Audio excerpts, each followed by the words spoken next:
남북 정상회담 때 김정은은 판문점의 북측 판문각에서부터 걸어 내려올 가능성이 큽니다. 문재인 대통령이 군사 분계선까지 마중 나가 김정은과 손을 맞잡을 것으로 예상됩니다. 트럼프 대통령이 느닷없이 김정은을 칭찬했습니다. He really has been very open and I think very honorable. 북미 간 물밑 협상이 순조롭다는 해석이 가능합니다. 하지만 백악관 취재기자들이 오히려 김정은의 폭정을 트럼프 대통령에게 지적하는 일도 있었습니다. 드루킹 김모 씨가 지난해 대선 당일 채팅방에서 문재인 정부 첫 내각에 누가 들어갈 것인지를 예고했습니다. 그가 거명한 10명 가운데 김상곤 사회부 총리 등 3명은 실제로 장관으로 내정됐습니다. 드루킹 댓글 조작 사건 이후 네이버의 댓글 장사를 비판하는 기사가 쏟아지고 있습니다. 네이버에서는 관련 기사를 찾아보기 힘듭니다. 미성년자에게 술을 판 자영업자들은 과태료나 행정처분을 받습니다. 이를 악용하는 청소년들이 있습니다. 사고를 쳐도 별 문제 없다. 이들은 공짜 술을 마신 뒤 신고하겠다고 업주를 협박하기도 합니다. 더 깊은 뉴스입니다.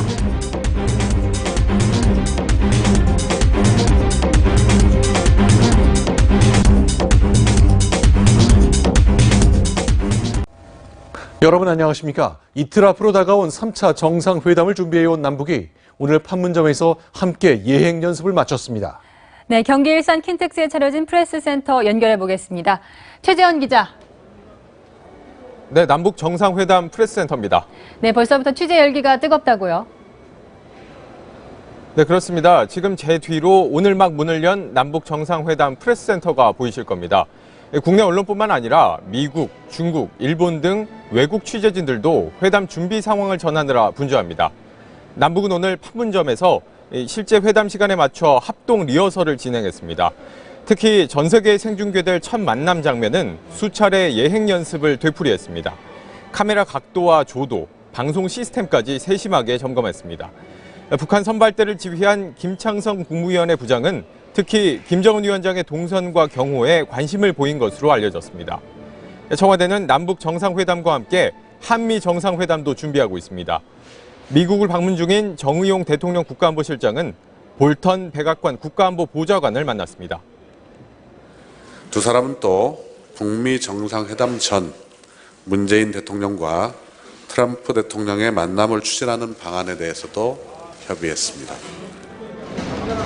네, 지금까지 남북 정상회담 프레스센터에서 전해드렸습니다. 11년 만에 열리는 남북 정상회담은 처음으로 대한민국 땅에서 열립니다. 극적인 첫 장면, 아무래도 김정은이 군사 분계선을 넘어 문재인 대통령과 손을 맞잡는 순간일 겁니다. 유승진 기자가 경기 남양주에 있는 판문점 세트장에서 바로 그 순간을 미리 짚어봤습니다. 지난 2000년과 2007년 남북 정상회담에 이어 11년 만에 남북 정상이 마주 앉게 됩니다. 새 역사는 바로 이곳 판문점에서 쓰이게 됩니다. 김정은은 휴전 이후 처음으로 군사분계선을 넘는 북측 지도자입니다. 어떻게 내려올까요? 걸어서 내려오는 것과 차를 타고 오는 것 두 가지 방법이 있습니다. 먼저 차를 타고 72시간 다리를 지나 판문각 앞에서 내린 뒤 정전위원회 건물 사이로 직접 걸어 내려오는 겁니다. 다른 하나는 최단 거리를 고려해 차를 타고 정전위 임시건물 동쪽으로 크게 돌아 바로 평화의 집 앞에서 내리는 방법입니다. 하지만 군사분계선을 넘는다는 상징성을 볼 때 걸어 내려올 가능성이 큽니다. 이 경우 김정은은 제 뒤에 북측 지역인 판문각에서부터 이렇게 걸어 내려올 수도 있고요. 아니면 판문각 계단 아래까지 차를 타고 온 뒤 내려서 걸어올 수도 있습니다. 회담 생중계는 이곳 판문각에서부터 시작될 예정입니다. 걸어 내려오면 바로 이곳 군사정전위원회 건물 사이를 통과하게 됩니다. 이곳을 가로지르는 이 높이 10cm의 콘크리트 경계석이 바로 군사 분계선입니다. 김정은은 이 군사 분계선을 이렇게 걸어서 넘게 될 텐데요. 바로 이곳에서 문재인 대통령과 처음으로 악수를 나눌 것으로 보입니다. 이후 두 정상은 이곳에서 남쪽으로 200m 떨어진 평화의 집까지 함께 이동해 회담을 시작할 것으로 보입니다. 채널A 뉴스 유승진입니다. 판문점의 우리 쪽 평화의 집은 완전히 새롭게 단장했습니다. 세세한 것 하나하나까지 신경 써 준비했습니다. 김정은의 완전한 핵포기 선언도 이렇게 세심하게 이끌어내야 되겠습니다. 곽정화 기자가 회담 장소로 안내합니다. 남북 정상이 평화의 집으로 함께 들어오면 회담도 본격적으로 시작됩니다.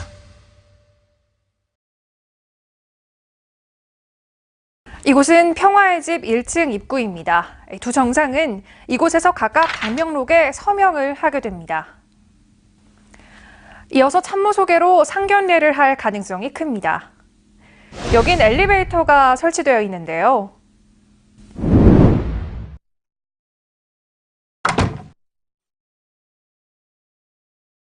(2층으로) 올라가면 넓은 회담장이 나옵니다. 원래는 직사각형 탁자를 사이로 이렇게 서로 마주보는 구조였는데 이번에 폭 2018mm인 긴 원형 탁자로 바꿨습니다. 둘러앉는 형태로 서로의 거리감을 좁히고 좀 더 허심탄회하게 대화하기 위해서입니다.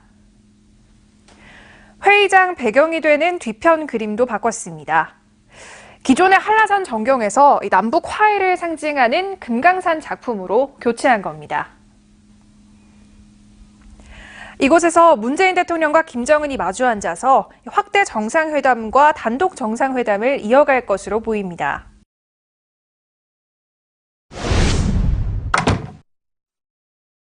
회담장 위에 3층에는 만찬장이 마련돼 있습니다. 공동 기자회견 뒤 김정숙 여사와 리설주까지 합류해서 부부 동반 만찬을 가질 것으로 보입니다. 청와대는 문 대통령의 어린 시절과 김정은의 스위스 유학 시절의 추억이 얽힌 남북 특산물 만찬을 준비하고 있습니다. 채널A 뉴스 곽정아입니다. 네, 남북의 정부 당국자들이 같은 공간으로 출근하는 모습. 만약 100% 핵포기만 잘 풀린다면 상상할 수 있겠습니다. 이번 정상회담 때 남북은 연락사무소 설치를 확정 지을 것으로 보입니다. 강지혜 기자가 보도합니다. 문재인 대통령이 모레 남북 정상회담에서 남북 공동연락사무소 설치를 제안할 가능성이 크다고 청와대가 밝혔습니다. 남북 공동연락사무소는 남북 정부 당국자들이 같은 공간에 함께 근무하면서 남북 현안을 논의하는 상설기구입니다. 장소는 판문점이 될 가능성이 높습니다. 청와대 관계자는 연락사무소가 설치되면 북한 비핵화와 경제협력 논의가 수월해질 것이라고 설명했습니다. 문재인 대통령이 추진하고 있는 남북 정상회담 정례화의 일환이란 분석이 나옵니다. 판문점 공동연락사무소 설치와 운영이 성과를 거둘 경우 남북 각자의 지역에 주재사무소를 설치하는 방안도 검토되고 있습니다. 남북 연락사무소 설치는 지난 2007년 남북 정상회담에서 논의했지만 실현되진 않았습니다. 이번에 설치할 수 있을지 주목됩니다. 채널A 뉴스 강지혜입니다. 역사적인 남북 정상회담을 취재하려는 외신들의 열기도 뜨겁습니다. 각국의 핵심 취재진이 대거 방한할 예정이라고 하는데요. 황아람 기자입니다. 이틀 앞으로 다가온 남북 정상회담에 세계의 눈이 집중되고 있습니다. 올 초까지만 해도 핵단추가 책상 위에 놓여 있다고 위협하던 김정은이 어떤 합의를 내놓을지는 초미의 관심사. CNN은 내일부터 이틀간 특별 생방송까지 편성했습니다. CNN은 이곳 서울 광화문 대한민국 역사박물관 옥상에 특별 부스를 설치합니다. 북한산과 청와대, 경복궁은 물론 서울의 상징인 광화문 일대가 한눈에 내려다 보입니다. 진행은 CNN 간판 앵커로 걸프전과 보스니아 내전 등 전 세계 분쟁 현장에서 맹활약했던 크리스티안 아만푸어. 아만푸어는 지난 2008년 북한이 영변 원자로 냉각탑을 폭파하기 4개월 전 평양과 영변을 방문한 바 있습니다. But traveling in a little bit of the countryside, you can see for sure the desperate existence that the people are under. You don't see lights in the streets. There are no traffic lights in Pyongyang.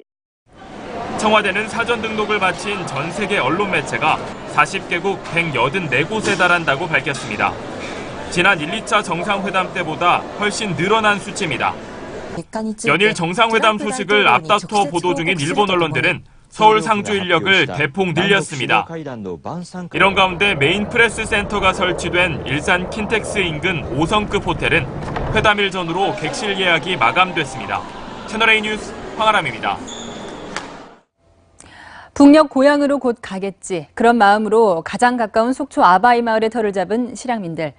실향민들은 이번 남북 정상회담을 차분하게 지켜보면서도 이제 혈육을 볼 수 있겠구나 기대감도 조심스럽게 드러냈습니다. 허욱 기자가 만나봤습니다. 휴전 직후 실향민들이 하나둘 모여 마을이 된 지 60여 년.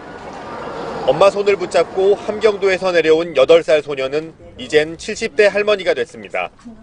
곧 고향으로 가겠지 오랜 기다림 속에 지친 모습도 보였지만 또 기대를 걸어봅니다. 기회가 다 되면은 글쎄 내가 보고 싶긴 하지만은 또 한번 얼굴 볼 수도 있는 기회가 있으면. 봄바람이 불었던 남북 관계가 한순간에 냉랭해진 적도 여러 번. 실향민들은 이번에도 혹시나 기대가 큰 실망이 되는 건 아닐까 애써 설레임을 감추는 모습입니다. 이제 이곳 속초 아바이 마을에 남아있는 실향민 1세대는 100여 명에 불과합니다. 해가 갈수록 실향민 수가 줄어들고 식당과 상점들이 속속 들어서면서 마을 모습도 많이 달라졌습니다. 335 모여 북에 있는 가족 얘기를 하는 어르신들도 이제 몇 분 남지 않았습니다. 가족들을 두고 월남한 김건욱 씨는 혹시 북에 있는 혈육들이 피해를 볼까 그동안 이산가족 상봉 신청도 하지 않았습니다. 뭘 동족끼리 도둑이 있어. 서로가 합의하고 평화롭게 같이 배부르게 먹고 사면 되는데. 아바이 마을 실향민들은 왕래라도 자유로워지면 하루빨리 고향에 있는 가족들의 생사만이라도 확인할 수 있길 바라고 있습니다. 채널A 뉴스 허욱입니다. 김정은을 리틀 로켓맨이라고 부르며 조롱까지 했던 트럼프 대통령이 확 달라졌습니다. 회담을 앞둔 탓인지 매우 열려있는 지도자라며 존경할 만한 사람이라고 칭찬했습니다. 박정은 워싱턴 특파원입니다. 미국을 방문 중인 마크롱 프랑스 대통령과의 정상회담장에서 트럼프 대통령이 느닷없이 북한 김정은 위원장을 극찬합니다. He really has been very open and I think very honorable from everything we're seeing. Now, a lot of promises have been made by North Korea over the years, but they've never been in this position. 인권 탄압과 공포 정치를 통해 독재 권력을 유지해온 김정은을 치켜 세운 걸 한 기자가 문제 삼자 엉뚱한 말로 이전 발언을 수습합니다. This is someone who many people have accused of starving his people, killing family members. What did you mean when you called him that? I hope that we will be able to deal in a very open and honorable fashion with North Korea. 고모부 장성택을 처형하고 이복형 김정남을 독살까지 한 김정은에게 훌륭하다는 표현을 쓴 것은 지나쳤다는 지적이 이어졌습니다. 다만 김정은을 노골적으로 칭찬하는 건 북미 간의 물밑 협상이 그만큼 순조롭다는 걸 의미한다는 분석이 나옵니다. 트럼프 행정부는 구체적인 비핵화 조치가 나오기 전까지 최대의 압박 기조를 풀지 않겠다는 방침이지만 비핵화 프로세스가 시작되면 제재는 그대로 두고 해상 차단과 군사 훈련과 같은 압박 조치들은 단계적으로 풀 가능성이 높다는 관측이 나오고 있습니다. 워싱턴에서 채널A 뉴스 박정훈입니다. 트럼프와 북핵 문제에 이견을 보였던 빅터 차 주한 미 대사 내장자가 낙마되면서 현재 주한 미 대사 자리는 1년 이상 공석입니다. 그런데 이 자리에 해리 해리스 미 태평양 사령부 사령관이 내정된 것으로 알려졌습니다. 조아라 기자입니다. 주일 미군이었던 아버지와 일본인 어머니 사이에서 태어난 해리 해리스 미 태평양 사령부 사령관. 해군 참모차장 태평양 함대 사령관을 거쳐 아시아계 미국인으로는 첫 사성 해군 제독이 됐습니다.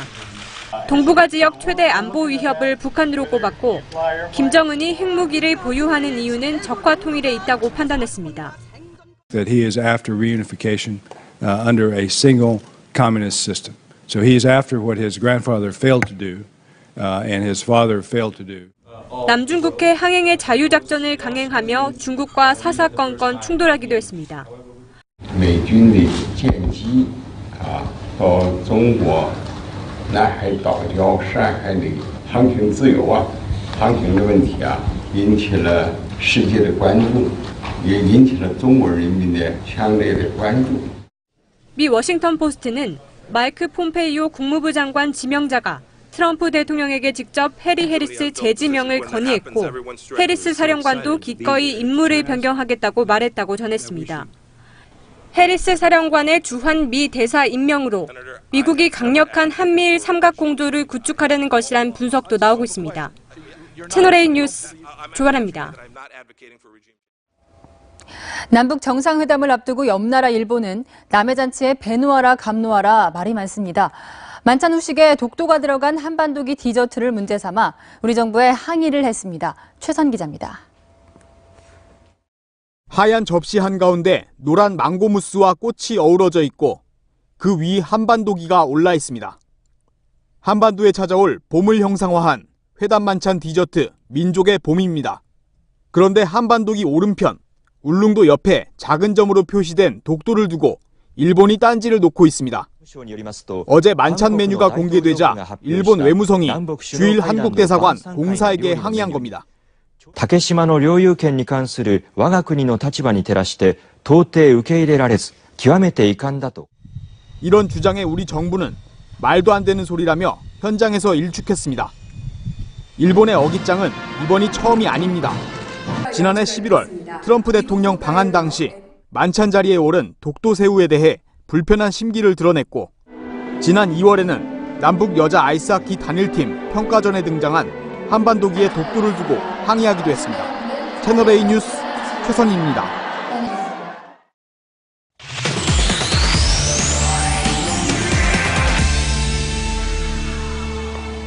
네, 이틀 앞으로 다가온 남북 정상회담, 하태원 국제부장과 자세히 짚어보겠습니다. 키워드 먼저 설명해 주시죠. 네, 평화 정책의 갈림길에 설 남북 정상이 펼칠 판문점 담판이 오늘의 분석 키워드입니다. 자, 과거와 달리 이번에는 비핵화는 물론 평화체제 구축 문제까지 다루게 됩니다. 전 세계도 주목하고 있습니다. 네, 핵 문제는 과거에는 주로 미국과 북한이 다루던 의제였는데 이번에는 남북 정상회담의 핵심 주제가 되었어요. 네, 피해 나갈 수 없는 주제를 정면으로 한번 다뤄보겠다 그런 뜻이죠. 핵개발 장본인이죠. 김정은에 비해서 어떤 말이 나올지 상당히 주목됩니다. 자, 앞선 두 차례 정상회담에 포함되지 않았던 외교부 장관도 처음으로 대표단에 들어갔습니다. 자, 강경화 장관 얘기입니다. 자, 정부는 이번에 이 비핵화 합의에 대한 진전을 이루고 정전체제를 평화체제로 하는 것 포괄적으로 논의하겠다. 이번 회담의 주제를 명확히 한 겁니다. 네, 그렇다면 이번 회담에서 이 비핵화 합의가 어느 수준까지 이루어질 것이라고 보십니까? 문재인 대통령이 계속 이렇게 얘기했죠. 남북 정상회담은 북미 정상회담에서 비핵화 합의를 위한 그런 길잡이 회담이 될 것이다. 네. 이렇게 얘기했는데 자, 우리 특사단 방문 그리고 시진핑과의 면담에서 나온 김정은의 발언을 한번 종합해보면 김정은이 과연 어떤 이야기를 할지 나올 수 있을 것 같습니다. 네. 자, 김정은 이렇게 얘기했죠. 그 당시에 북중 정상회담 직후에 한미가 먼저 평화를 위해 단계적이고 동시적 조치를 취하면 비핵화 문제 해결될 것이다. 이렇게 얘기했는데요. 저 얘기 무슨 얘기냐면 네. 트럼프 한번 흥정해보겠다. 그런 얘기 아니겠습니까? 결국 김정은이 본인의 육성으로 문 대통령 앞에서 비핵화 의지를 육성으로 밝힌다면 이번 회담에 큰 성과가 될 것 같습니다. 네, 다음 문제로 넘어가서 종전선언 문제도 이번에 청와대가 심혈을 기울여서 준비하고 있는데 실제로 6.25 전쟁이 끝났다는 말을 들을 수 있을까요? 네, 2007년 2차 남북 정상회담에 나왔던 내용입니다. 자, 당시에 그런 얘기가 있었죠. 3자 또는 4자 정상이 만나 종전을 선언하는 문제를 추진하자. 그런 합의 내용이 있었는데요. 자, 서훈 원장 그리고 김영철 통전부장 라인이 지금 현재까지도 이틀밖에 안 남았잖아요. 네. 현재까지도 만나서 이 문제를 굉장히 심도 깊게 논의할 것 같은데 결과적으로 말씀드리면 큰 진전을 이루기는 어려울 것 같습니다. 자, 왜 그러냐? 자, 문 대통령이 어제 아베 일본 총리와 통화를 했는데 종전선언은 최소한 남북미 3자의 합의가 필요하다. 그러니까 남북만이 만나서 합의할 수 있는 사안은 아니다. 이렇게 얘기를 한 겁니다. 네, 결국 미국과의 공조가 아주 필수적인 건데 네. 그래서 정의용 안보실장 또 미국에 갔습니다. 네, 한반도 비핵화와 평화체제 구축의 핵심 당사자라는 점에서 미국과의 협력에 최선을 다하고 있고요. 그 창구는 역시 정의용 실장입니다. 자, 매파 중 매파로 알려진 볼턴 국가안보보좌관과 한라인도 확실하게 구축한 것 같습니다. 자, 정상회담 직후 합의 내용을 직접 트럼프 대통령에게 설명할 겁니다. 바로 회담 직후에 통화를 하기로 돼 있고요. 네. 그다음에 다음 달 중순경 될 것 같습니다. 그때 다시 한번 우리 대통령과 트럼프 대통령이 만나는 정상회담 이루어질 것 같습니다. 워싱턴입니다. 네, 지금 이틀 앞으로 다가왔는데 문재인 대통령도 준비에 여념이 없을 것 같습니다. 네, 공식 일정 없이 회담 준비에만 열중하고 있다는 문 대통령이 오늘 청와대 내에서 점심 식사를 마치고 나서는 모습이 공개됐습니다. 직접 보겠습니다. 남북 정상회담 준비 열심히 하고 계시죠? 예, 잘할게요. 네. 네, 비핵화나 종전선언 등 한반도의 평화정착을 가를 핵심 주제는 모두 문 대통령 그리고 김정은의 담판에서 결정됩니다. 자, 확실하게 북한의 핵을 제거한다는 전제하에 남북관계 발전에 어떤 청사진 제시돼야 될 것 같습니다. 네, 여기까지 듣겠습니다. 하태원 국제부장이었습니다. 한진그룹 조양호 회장의 부인 이명희 씨는 그룹 내에 아무런 직함도 없고 직책도 없습니다. 하지만 이명희 씨의 지시에 따라 해외 명품 구입 그리고 국내 반입 같은 일이 착착 진행됐다는 정황이 나왔습니다. 정지영 기자의 보도입니다. 지난 2009년 대한항공 비서실에서 모 해외 지점장에게 보낸 이메일입니다. 제목은 사모님 지시사항 전달로 제일 좋은 것 2개를 구매해서 보낼 것 등이 적혀 있습니다. 조양호 회장의 아내인 이명희 씨 지시라며 비서실에서 귀국 항공편에 특정 물건을 들여오도록 지시하는 내용입니다. 회사 내 공식 직함이 없는 이 씨가 개인 심부름에 직원들을 동원했다는 점을 의식한 듯 비서실에서는 최고 경영층이라는 말을 쓰지 말라고 당부하는 내용까지 추가했습니다. 이 씨의 갑질 관련 폭로가 연일 터져나오는 가운데 경찰은 2014년 5월 이 씨 추정 여성의 폭행 동영상에 대한 본격 수사에 나섰습니다. 우리가 찾고 있어요. 익명으로 조사받겠다. 지금 살펴보고 있고. 논란의 당사자인 이 씨는 평창동 자택에 머물고 있지 않다고 자택 관리인은 말했습니다. 조현민 씨는 계신가요? 그분 다 안 계세요. 2분 다 안 계세요. 이 씨 가족이 수사 등에 대비하는 것으로 알려진 가운데 평소에도 이 씨가 가사도우미 등에게 심하게 욕설을 퍼붓는 소리가 밖으로도 들릴 정도였다는 증언도 나왔습니다. 중에서 진적이려고 나도 종이에 써가지고 넣다면 돼도 되지가 않아요. 한편 경찰은 이르면 이번 주 중 조현민 전 전무를 소환할 것으로 알려졌습니다. 채널A 뉴스 정지영입니다. 네, 우리를 대표하는 항공사죠. 대한항공에는 하지만 글로벌 기업의 것이라고 하기엔 믿기지 않는 근무 규정이 있습니다. 바로 옐로카드 제도입니다. 조현선 기자가 취재했습니다. 서울 강서구에 있는 대한항공 본사입니다. 이 건물 6층에는 항공기 객실 담당 승무원들의 사무실이 있는데 2012년부터 복도에 일명 옐로우카드가 놓여 있었던 것으로 전해졌습니다. 상사에게 인사를 하지 않거나 인사를 해도 눈을 맞추지 않고 성의 없이 하는 직원은 종이에 적어 신고하라는 내용입니다. 사람들이 인사를 제대로 안 하거나 아니면 복장이 조금 마음에 안 들거나 뭐 이런 면에 있으면 옐로우 카드를 주는 거죠. 인사에 반영하고 대한 요구라고. 직원들의 동태를 감시해 윗선에 보고하도록 하는 일명 엑스맨 제도도 있었는데 사생활까지 보고가 되는 경우가 있었다고 노조는 전했습니다. 뭐 남자친구가 누구고 지금 현재 잘 만나고 있다. 이 승무원은 뭐 키도 크고 얼굴이 좀 괜찮으니까 뭐 외적으로 이제 행사에 사용할 수 있다. 오버 담당자다 이렇게 얘기를 했었죠. 인권 침해 소지의 이 같은 제도는 지금은 폐지됐습니다. 이제 기본권 침해 소지가 있다. 이게 이제 안 좋은 인사상으로 이제 코너를 몰고 가는 거죠. 인사상 불이익을 준다든지 기본권 침해도 있고 행복추구권 침해도 있고. 그러나 여전히 유니폼 입고 휴대전화 사용 금지 등 과도한 지시가 이루어지고 있다고 직원들은 고충을 호소했습니다. 채널A 뉴스 조현선입니다.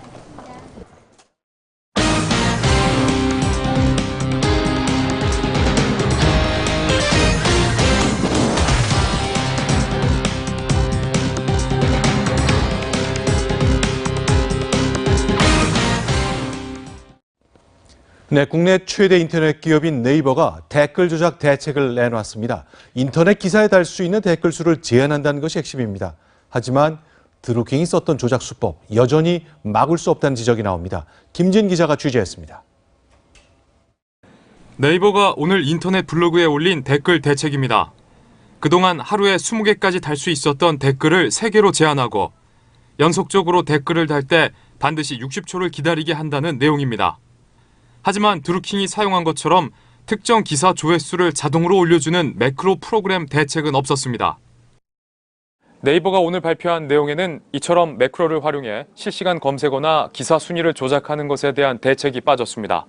제2, 제3의 드루킹을 막기에는 여전히 역부족입니다. 아이디를 도용하는 수법을 막을 장치도 없습니다. 한국광고주협회 등은 근본 대책을 요구하고 있습니다.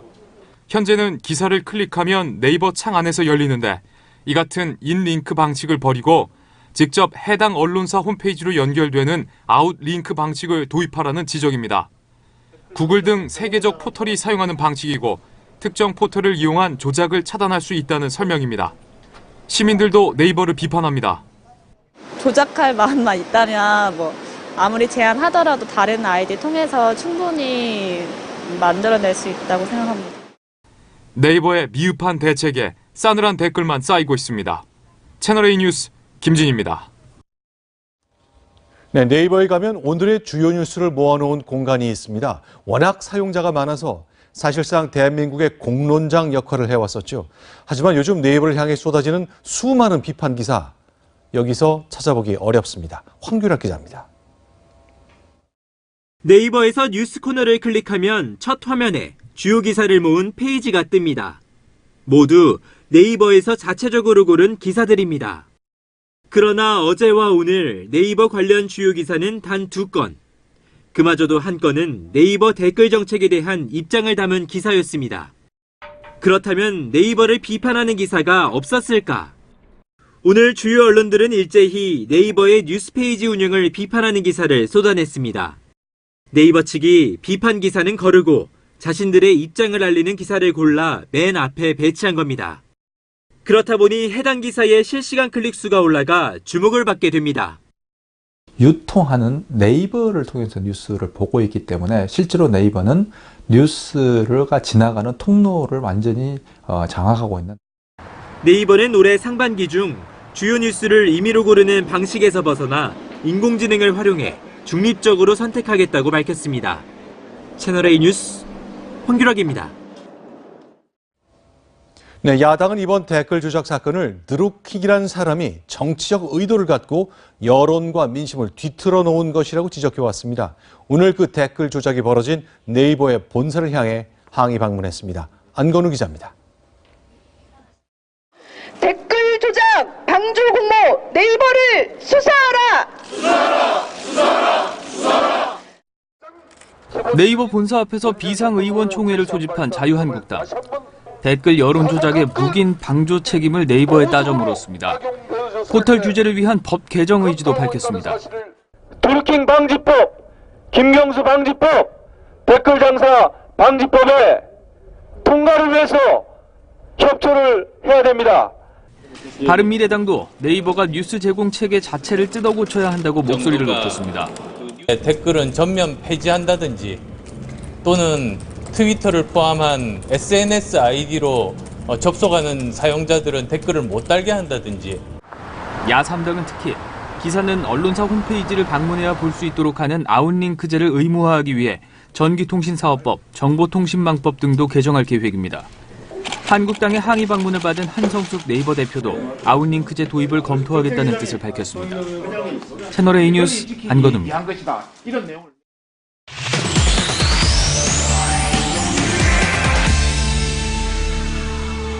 네, 뉴스 분석 우정열 차장과 함께하겠습니다. 자, 오늘의 분석 키워드는 뭔가요? 네, 오늘의 키워드는 네이버의 댓글 집착입니다. 네이버가 오늘 발표한 새 댓글 정책을 두고 땜질 처방이라는 비판이 나오고 있는데요. 뉴스 댓글에 집착할 수밖에 없는 네이버의 속사정 분석해 보겠습니다. 집착이라는 표현을 쓰셨거든요. 일단 네이버가 집착한다고 보시는지, 그렇다면 왜 그런 겁니까? 네, 이 결론부터 말씀드리면 돈 때문입니다. 네. 네이버는 전체 매출의 70% 정도를 광고를 통해 벌어들입니다. 네. 2016년을 보시면 4조 원 정도가 전체 매출인데 이 중에 73%를 차지하는 3조 원 정도가 광고로 벌어들인 돈인데요. 이게 어느 정도냐면 전국의 모든 신문사 그리고 TV 지상파 3사의 광고 매출을 모두 합친 것보다 많습니다. 당연히 네이버 입장에선 광고 가격을 올리고 더 많은 광고를 유치하는 게 중요한데요. 여기서 뉴스 댓글이 차지하는 역할이 큽니다. 아니, 기사를 보러 사람들이 올 것 같은데 댓글이 매출에 영향을 미친다. 그건 왜 그런 겁니까? 네, 네이버 입장에서는 더 많은 이용자가 더 오래 네이버에 머물수록 광고 매출에 도움이 되는 구조인데요. 그런데 인터넷 이용자들이 네이버 같은 포털을 이용할 때 상당한 시간을 뉴스를 보는 데 씁니다. 이 포털을 이용한 시간의 38%가 뉴스 읽기에 쓰인다는 연구도 있습니다. 그러니까 네이버에 머무는 시간 가운데 38%는 뉴스, 게다가 이제 댓글까지 보는 그 모든 것에 쓴다 그 얘기군요. 네, 그렇습니다. 그래서 네이버도 뉴스 코너 안에 이용자들을 오래 붙잡아 두려고 하는 여러 장치를 만들어 놨습니다. 저희가 CG로 준비해 봤는데요. 대표적인 게 기사 본문 밑에 쓰는 댓글이고요. 그리고 그 댓글에 대해서 엄지손가락으로 공감, 비공감, 호불호를 표시하는 그런 버튼이 있고요. 이뿐만 아니라 5가지 표정으로 뉴스에 대한 수용자의 감정을 나타내는 이모티콘도 선택할 수 있습니다. 기사를 읽고 난 다음에 좋은 사람 좋아요 클릭하고 화나면 화나요 클릭하고 그런다는 얘기네요. 그렇죠. 예. 이들 모두 사실 인터넷 여론을 형성하는 과정이기는 한데 결과적으로는 네이버의 이용 시간을 늘려주는 역할을 하는 거죠. 이뿐만이 아닙니다. 네이버 뉴스 코너에서 인터넷 기사를 클릭해 보려고 하는데요. 자, 네이버 기사에서 어떤 기사를 선택해서 네이버 뉴스 창에서 기사를 선택하면 해당 언론사의 기사가 뜨기는 하는데 위에 있는 인터넷 주소창을 보면 여전히 네이버 사이트라고 뜨거든요. 이게 무슨 얘기냐면요. 언론사에서 생산한 기사를 네이버에서 띄워서 보면 이 기사를 읽은 시간 그리고 읽은 사람 모두 네이버의 이용 시간과 이용량으로 잡힌다는 뜻입니다. 이 컴퓨터와 휴대전화로 네이버 뉴스 코너에 접속해서 보는 이 기사 대부분이 인링크라고 불리는 이런 방식으로 연결되는데요. 어떤 문제가 있는지 전문가 얘기 들어보시죠. 뉴스를 한 군데 모아놓고 거기서 서비스를 하다 보니 거기가 이제 집중적인 어떤 여론 조작이나 아니면 댓글 조작에 타깃이 되는 것이죠. 그러니까 인링크, 링크 연결을 해주는데 계속 네이버에 남으니 인링크다. 그러면 외부로 나가는 아웃링크라는 것도 있나요? 맞습니다. 이용자가 네이버에서 검색을 해서 찾은 기사 같은 경우에는 언론사의 홈페이지로 직접 네이버가 연결해주고 있는데요. 당연히 이용량과 이용 시간 다 언론사 홈페이지 걸로 잡히고요. 구글 같은 사이트가 채택하고 있는 방식이기도 합니다. 자, 머무는 시간이 돈이다. 따라서 댓글도 돈이다. 네이버가 쉽게 바꾸지 못하는 이유다. 이렇게 설명해 주셨네요. 자, 그렇다면 뭐가 나왔습니까? 네, 이 새 댓글 정책, 네이버가 발표한 새 댓글 정책은 댓글 수나 공감, 비공감 추천수를 제한해서 여론 조작 가능성을 줄이겠다는 게 핵심인데요. 그런데 이게 논리가 어떠냐면 딸기를 많이 생산하다 보면 썩은 딸기가 생길 수도 있으니까 딸기 생산량을 줄이면 썩은 딸기도 줄어들 거다. 이런 논리랑 별반 다르지 않거든요. 물론 오늘 네이버가 AI, 인공지능을 통해서 댓글 조작 차단하겠다는 대책도 내놓기는 했지만요. 그동안 댓글 조작은 없다. 이렇게 큰 소리 뻥뻥 쳤던 네이버가 드루킹에게 뚫린 이유라서 믿업지 않다는 시선이 많습니다. 현재 뉴스 댓글 시스템에 대한 네이버의 근본적인 접근 방식 변화가 필요하다는 지적이 나옵니다. 그러니까 썩은 딸기를 줄이기 위해서는 딸기를 잘 관리하는 그 방식 개선이 필요한데 그게 아니라 딸기 재배량을 줄이는 방식으로 썩은 딸기 개수를 줄였다. 그런 비유를 들어주셨군요. 자, 우정열 차장과 함께했습니다. 여기까지 듣겠습니다. 고맙습니다. 다음 소식 보겠습니다. 채널A가 지난해 대통령 선거 그 당일날 드루킹이 경공모 회원들과 나눈 대화 내용을 단독 입수했습니다. 무슨 얘기냐면 문재인 정부의 초대 내각 예상 명단을 드루킹이 거론했습니다. 그러면서 자신의 영향력을 과신했습니다. 안보겸 기자입니다. 19대 대통령 선거일인 지난해 5월 9일 밤 문재인 대통령 당선이 확실시되자 드루킹은 경공모 우수회원들과 자체 제작한 애플리케이션 안에 대화방을 개설했습니다. 문 대통령의 당선을 축하하며 차기 내각에 대해 이야기합니다. 국무총리의 전윤철 전 감사원장, 사회부총리의 김상곤 전 경기도 교육감 등 당시 하마평에 올랐던 인물들이었습니다. 선대위에서 새어나온 이야기다. 문재인 대통령 측에서 직접 나온 게 아니니 반만 믿으라는 등 정보 출처까지 밝히며 영향력을 과시합니다. 어느 정도 그렇게 그걸 하고 있나 보다 정도로 생각을 했던 거예요. 드루킹이 거론한 장관급 이상 10자리 가운데 김상곤 사회부총리와 도종환 문화체육관광부 장관, 김부겸 행정안전부 장관 등 실제 기용된 이들은 3명이었습니다. 대선 이후 김경수 의원에게 오사카 총영사 자리를 청탁했던 드루킹은 외교 라인에 특히 관심을 보입니다. 자기들이 인사 추천을 하고 싶다. 오사카 총영사로 한 분을 추천을 했습니다. 외교부 장관은 우리와 함께 일해야 하는 사람이라고 밝힌 드루킹. 민주당 이수혁 의원의 이름을 거론하며 컨트롤하기 힘들다고 말합니다. 하지만 민주당 관계자는 선대위에서도 몰랐던 내각 인선을 드루킹이 어떻게 알았겠냐며 드루킹이 언급한 선대위 유출설을 일축했습니다. 채널A 뉴스 안보겸입니다. 네, 이제 경찰의 수사망은 드루킹과 김경수 의원 쪽에 연결고리가 있는지 이것을 확인하는 데 집중하고 있습니다. 드루킹에게 500만 원을 받은 김 의원의 보좌관 한모 씨도 오는 30일 피의자 신분으로 소환 조사할 예정입니다. 자, 이런 가운데 야당은 드루킹이 누군가의 지시를 받은 정황이 담긴 채팅방 대화 내용을 공개했습니다. 바둑이의 요청이란 말이 나오는데 만약 사실이라면 바둑이는 누굴까요? 송찬욱 기자입니다. 긴급 기자회견을 요청한 김성태 자유한국당 원내대표가 공개한 드루킹의 텔레그램 채팅창입니다. 드루킹은 경기도지사는 전해철이 친문주자로 나가는 건 맞음이라며 더불어민주당 경선 판세를 전합니다. 이어 전해철 의원을 실명 거론하지 말고 이재명만 살짝 견제하는 게 좋겠다는 바둑이 측 의견이라고 적었습니다. 또 다른 채팅창엔 바둑이 지역 조직을 만들기 위해서라며 김해시에 거주하는 회원들의 협조를 당부합니다. 한국당은 바둑이가 친문 핵심 인사이자 경남 김해가 지역구인 김경수 의원을 지칭하는 것 아니냐는 의혹도 언급했습니다. 내용을 보면 사실상 바둑이가 지령을 내리고 드루킹이 그 지령을 회원들에게 하달하는 형태입니다. 김 원내대표는 해당 채팅창을 드루킹이 주도했던 경제적 공진화 모임 회원에게서 제보받았다고 밝혔습니다. 다만 텔레그램 대화 참여자나 대화 내용의 진실 여부 등은 구체적으로 밝히기 어렵다고 말했습니다. 채널A 뉴스 송찬욱입니다. 네, 경찰이 김경수 의원을 감싸는 듯한 브리핑 지난주에서 논란이 있었었죠. 그런데 이번에는 경찰이 신청한 압수수색 영장에 검찰이 퇴짜를 놨습니다. 그 바람에 검찰도 수사에 소극적이라는 지적이 나오고 있습니다. 강경석 기자입니다. 경찰은 김경수 의원 보좌관 출신 한모 씨를 수사하면서 압수수색 영장 3건을 검찰에 신청했습니다. 하지만 검찰은 한 씨의 통신 기록과 금융계좌 추정용 압수수색 영장만 법원에 청구하고 나머지 한 건은 내용을 보완해 다시 제출하라고 지휘했습니다. 경찰은 기각된 영장에는 한 씨와 관련된 장소 등 4곳에 대한 압수수색이 필요하다는 내용이 담겨 있다며 검찰에 대한 불만을 우회적으로 드러냈습니다. 그러면서 기각된 영장에 담긴 압수수색 대상 4곳이 어딘지 구체적으로 밝혔습니다.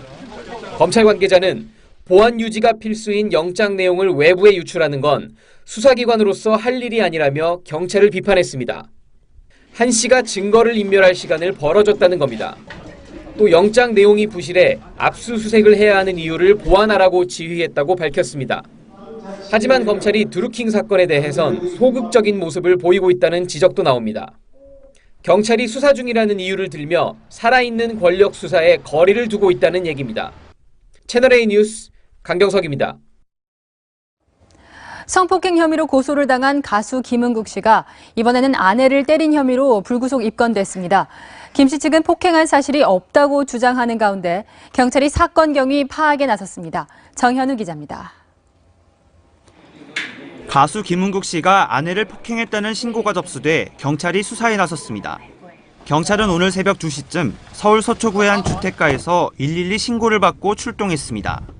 현장에 도착한 경찰은 아내를 때린 혐의로 김 씨를 불구속 입건했습니다. 경찰은 양측의 진술을 듣고 구체적인 경위를 파악할 방침입니다. 수사도 당연히 이루어지지 않았고 현장에서 발생복으로만 올라왔어요. 이와 관련해 김 씨 측은 폭행하지 않았다고 주장했습니다. 김 씨의 소속사 관계자는 요즘 속상한 일이 많아 부부싸움을 했다며 폭행은 하지 않았다고 말했습니다. 앞서 김 씨는 성폭행 혐의로 고소를 당해 경찰 조사를 받았으며 김 씨도 이 여성을 맞고소한 상태입니다.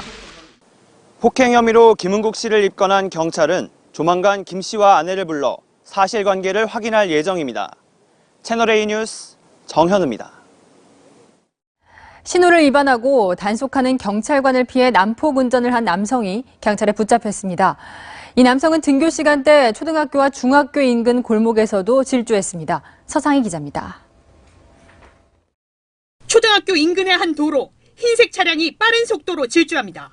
중앙선을 넘더니 곧바로 역주행도 시작합니다.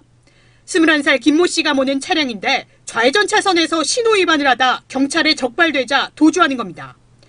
골목길로 달아나는 김 씨, 시속 30km 제한인 중학교 앞에서도 80km 넘는 속도로 질주합니다.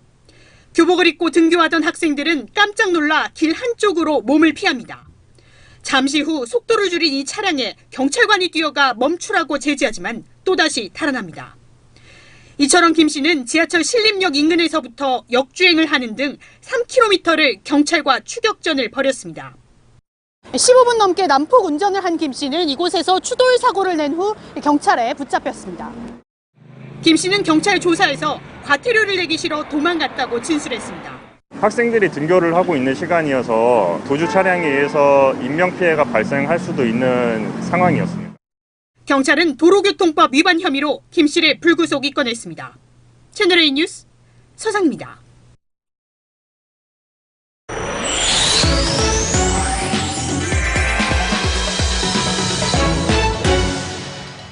오늘 뉴스터치는 사람까지 빨아들인 쓰레기 집합시설 이야기로 시작합니다. 일부 신도시에서는 쓰레기 자동 처리 시스템을 운영하고 있죠. 채널A는 지난해 이 시스템의 잦은 고장 실태를 고발해 보도해드렸는데요. 결국 고장난 기계 때문에 인명사고까지 났습니다. 어제 낮 3시쯤 경기 남양주시에 있는 도로변입니다. 남성이 쓰레기 수거 시설을 살펴보고 있는데요. 잠시 후 옆에 있던 작업자가 다급하게 전화를 겁니다. 쓰레기 자동 집합시설 크린넷을 점검하던 30대 남성 작업자가 지하 배관으로 빨려 들어간 겁니다. 고장이 나가지고 이제 뭐 가스가 새었던 건지는 이게 고장이 좀 잘 나거든요. 막 점검하러 왔다가 갑자기 이제 빨려가는 속도에서 크린넷은 투입구로 넣은 쓰레기가 일정량 이상 쌓이면 진공청소기처럼 빨아들여 배관을 통해 집화장으로 가는 방식인데요. 쓰레기를 빨아들일 때는 원래 투입구가 열리지 않는데 어제는 점검 때문에 제어 장치를 풀어놓은 상태였습니다. 구조대는 2시간 만에 투입구로부터 약 90m 떨어진 지점에서 작업자를 발견했는데요. 땅을 파 구조했지만 이미 숨진 상태였습니다. 배관 안에 저희 대원이 들어갈 수가 없는 그런 지름이 한 50cm 정도밖에 안 되는 좁은 거예요. 이 배관 길이는 상당히 길다 보니까 저희 남양주 크린넷 배관은 직선 거리만 500m에 이르는데요. 경찰은 이 남성이 쓰레기에서 나온 가스에 중독돼 숨진 걸로 보고 있습니다. 다음 소식은 양식장 해삼을 싹쓸이한 스쿠버 다이버입니다. 나흘 전 군산 앞바다 상황입니다. 해경이 빠른 속도로 어선을 쫓아가는데요. 추격전 끝에 붙잡힌 어선 위로 올라가 보니 이렇게 고무통 수십 개가 발견됩니다. 안에 든 건 다름 아닌 해삼인데요. 55살 김모 씨 등 3명은 지난 2달간 6차례에 걸쳐 해삼을 불법으로 땄습니다. 그 양만 무려 2톤이 넘었는데요. 이렇게 스킨스쿠버 장비를 동원해 야간에 양식장만 골라 싹쓸이한 겁니다. 현행법상 잠수조업은 이런 머구리라는 장비를 갖추고 면허나 허가를 받은 사람만 할 수 있는데요. 위반하면 3년 이하의 징역이나 3천만 원 이하의 벌금형을 받습니다. 지금까지 뉴스터치였습니다.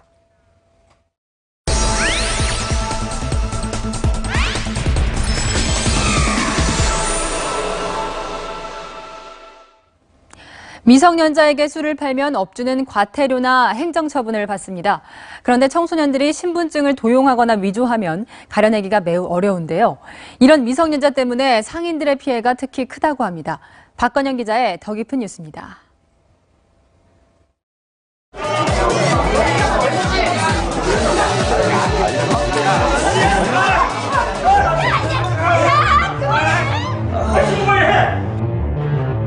한번 짚어요. 응? 근데 어떡하냐? 우리 청소년인데.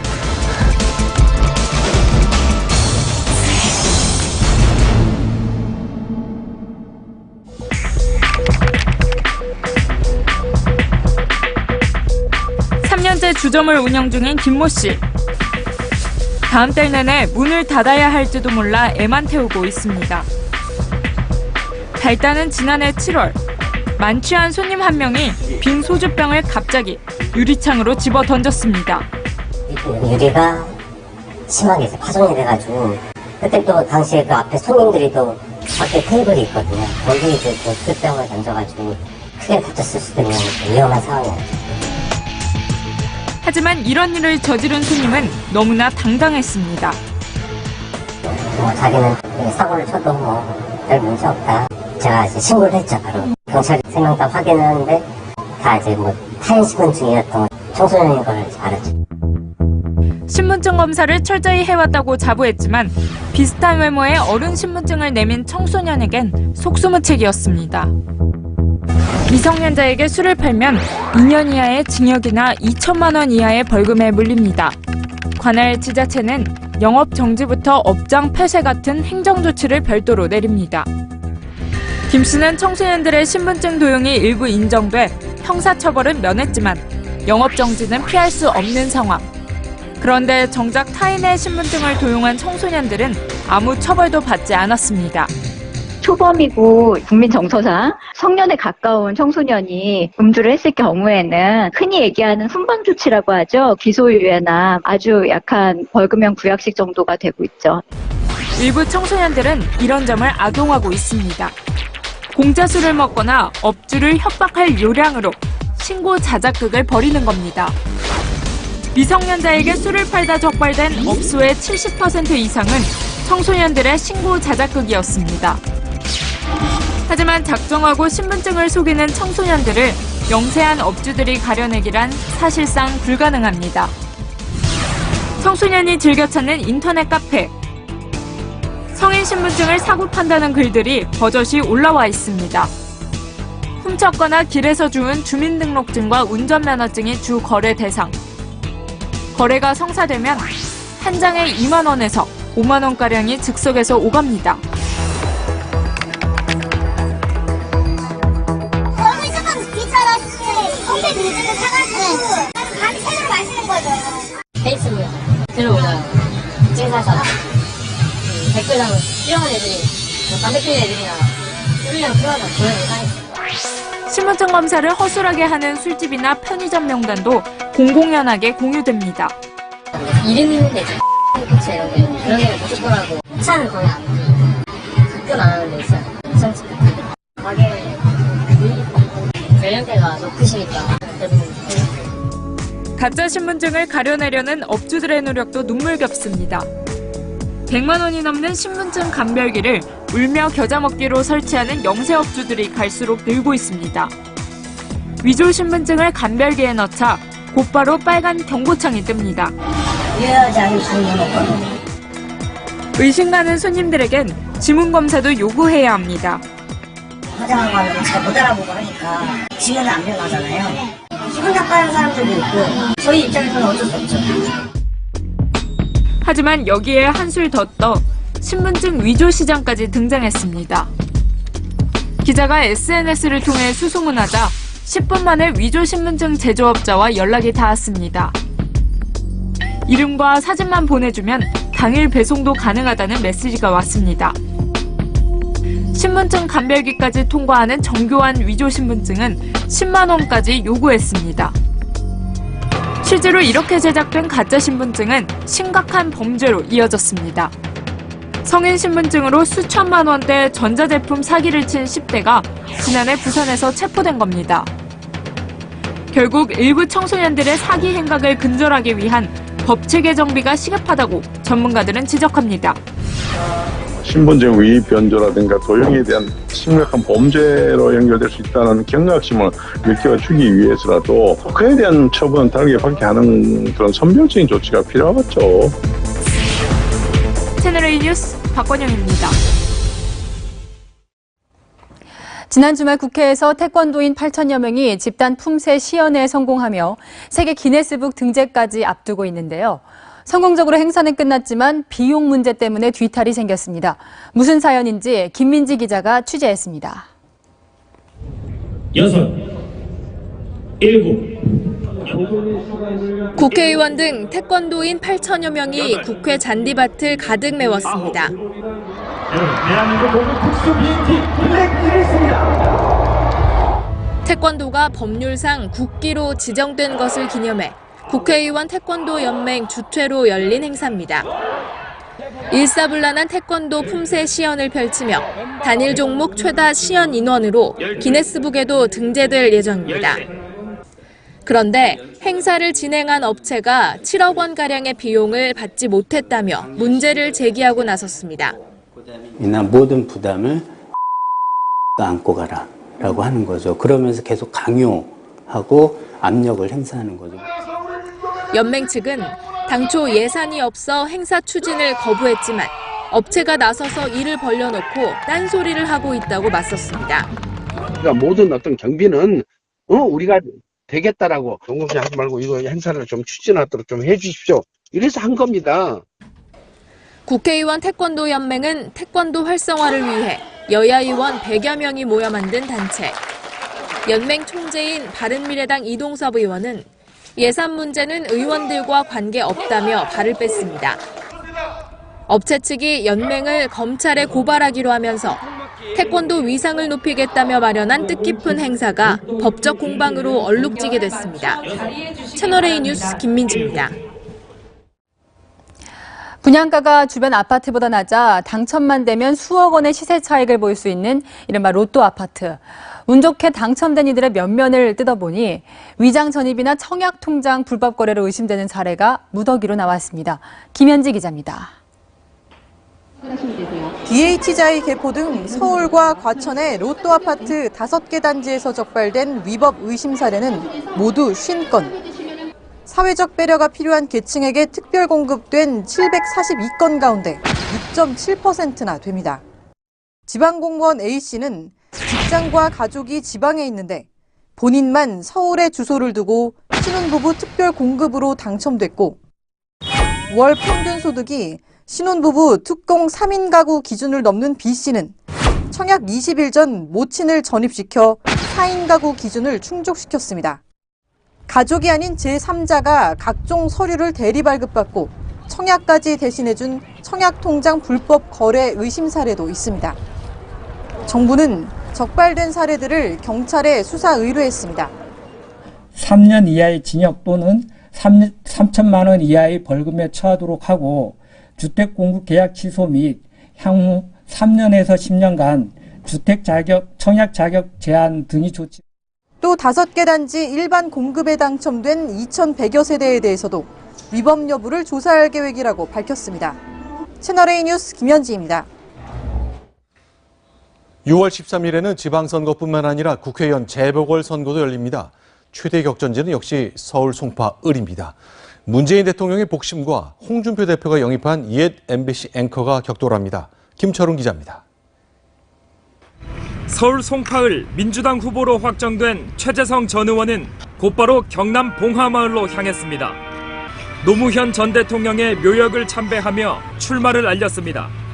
문재인 대통령의 복심을 자처한 최재성 후보는 친노, 친문 지지자들의 결집에 나섰습니다.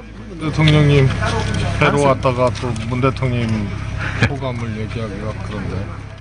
송파을 공천이 유력한 배현진 한국당 후보는 주민들을 만나며 표밭을 다졌습니다. 안녕하세요. 예. 잘 부탁드립니다. 홍준표 자유한국당 대표가 영입한 배현진 후보는 친문 핵심 최재성 후보의 정면으로 도전장을 내밀었습니다.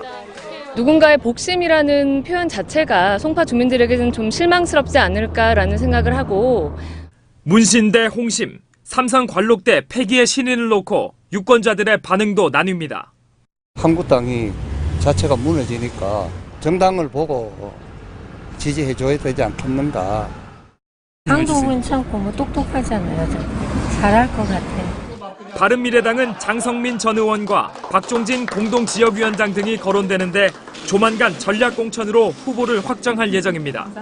채널A 뉴스 김초롱입니다. 네, 6월 지방선거 때 쓸 선거송이 하나씩 발표되고 있습니다. 자유한국당은 동요를 앞세웠습니다. 부족한 재정 탓에 사용료가 없는 노래를 고른 거죠. 민주당은 촛불 집회 때 불렀던 노래로 맞불을 놨습니다. 이동훈 기자입니다.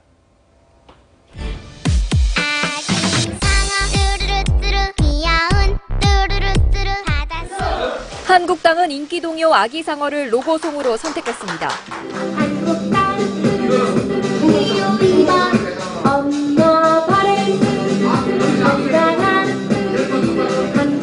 친숙한 동요지만 가사는 거침없습니다. 대한민국 지키는 한국당, 나라를 통째로 넘기면 안 돼요. 한국당 관계자는 홍보비가 부족해 사용료가 없는 동요 위주로 선정했다고 말했습니다. 이 밖에 돌아와요 부산항해, 강원도 아리랑 등 지역 맞춤형 로고송도 준비했습니다. 반면 민주당은 촛불 집회 당시 불렀던 노래로 맞불을 놓습니다. 진실은 침몰하지 않는다를 유력하게 검토 중인데 지지층 결집을 기대하고 있습니다.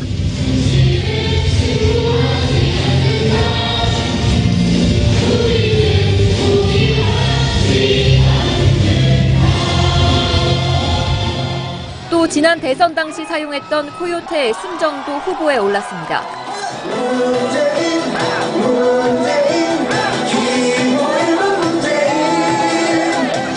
민주당은 한국당과 달리 지역 상징이 들어간 노래는 쓰지 않기로 했습니다.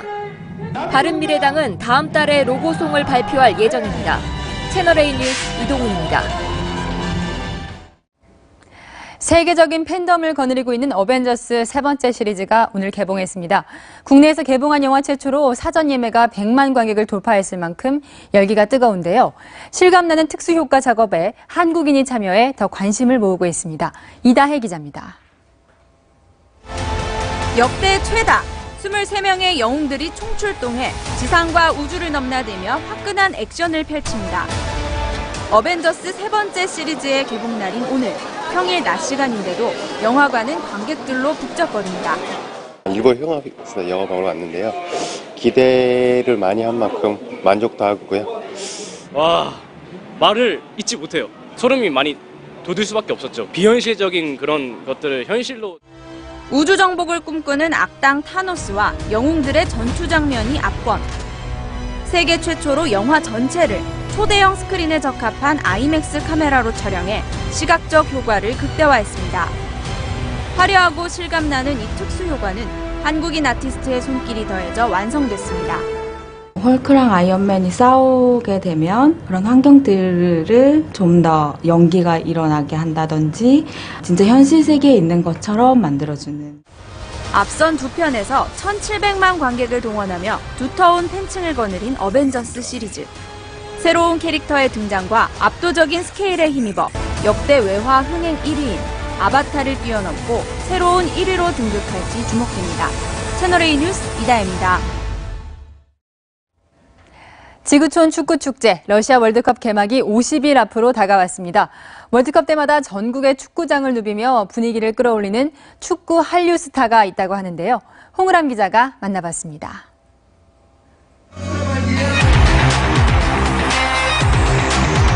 발끝에서 머리로 자석처럼 붙어다니는 축구공.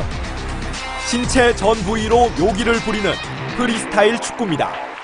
브라질 축구 스타 호나우지뉴와 개인기 대결을 벌였던 묘기의 달인 우희용 세계 프리스타일 축구 연맹 회장이 월드컵 전도사로 다시 나섰습니다. 호나우지뉴가 사인을 받을 정도로 해외에서 더 이름이 알려진 우 회장. 그 선수도 축구공을 사랑하는 어떤 그런 마음이 많이 있었기 때문에 그거에 대한 어떤 존중심, 그렇기 때문에 사인을 저에게 와서 정중하게 받는 그런 것들이 이제 전 세계로 이게 나갔던 거죠. 1988년 서울올림픽 축구 결승전에서 깜짝 공연을 펼친 후 프리스타일 축구 전파에 바친 세월이 30년입니다. 1989년에는 무려 5시간 6분 30초 동안 헤딩을 해 기네스북에도 올랐습니다. 이제 우리 나이로 55살. 아직 실력과 열정은 그대로입니다. 오는 10월엔 서울에서 최강자들을 초청해 세계대회를 열 계획입니다. 반드시 20년 안에 올림픽 정식 종목으로 만들어내서 꽃을 피워내는 그런 것을 만들어내는 것이 저의 인생 최고의 꿈이라고 할 수 있겠습니다. 축구 묘기에 관해서는 한국이 종주국임을 세계에 각인시킨 프리스타일 축구 전설의 인생 후반전이 시작됐습니다. 채널A 뉴스 홍우람입니다. 선물이라는 단어가 딱 어울리는 날씨였습니다. 해가 진 지금도 겉옷을 걸치지 않아도 될 만큼 바람결이 한결 부드러워졌는데요. 내일도 반소매 차림에 얇은 겉옷이 가장 좋겠습니다. 내일도 밝은 햇살이 내리쬐겠습니다. 다만 새벽부터 아침 사이에는 내륙 곳곳에 짙은 안개가 예상되고요. 중부와 경북 곳곳에는 서리가 내리는 곳도 있겠습니다. 농작물 상하지 않도록 대비하시면 좋겠습니다. 내일도 평년 기온 웃돌면서 포근합니다. 서울이 21도, 광주 23도, 대구가 24도 등으로 오늘만큼 따뜻하겠습니다. 내일까지 동해와 남해상, 제주 해안은 너울성 파도가 우려됩니다.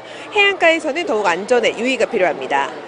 당분간 맑고 따뜻한 봄 날씨가 계속됩니다. 큰 일교차만 잘 대비해 주시고요. 이번 주말에도 날씨 걱정 없이 멋진 계획 세워보시기 바랍니다. 내일의 미세먼지 농도도 전국에서 좋음에서 보통 단계가 예상됩니다. 오전에만 수도권과 영서 지역에서 일시적으로 높아질 수 있다는 점 염두에 두시면 좋겠습니다. 지금까지 인사동 쌈짓길에서 채널A 뉴스 남혜정입니다. 청년에게 꿈과 희망을 채널A가 함께합니다. 시청해주셔서 감사합니다.